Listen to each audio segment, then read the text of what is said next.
This is the mushroom vegetarian strudel.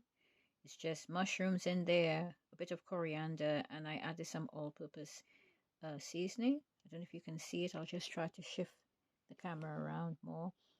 There you are. There it is. So this will bake for about 15 to 20 minutes in the oven.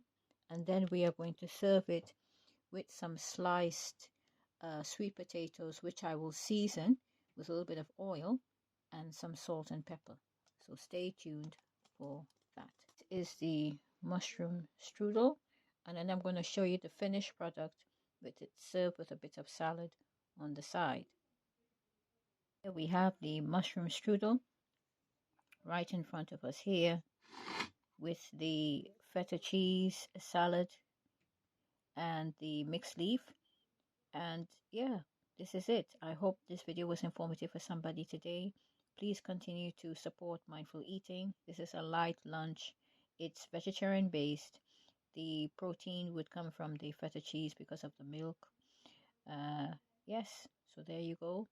Please continue to support mindful eating.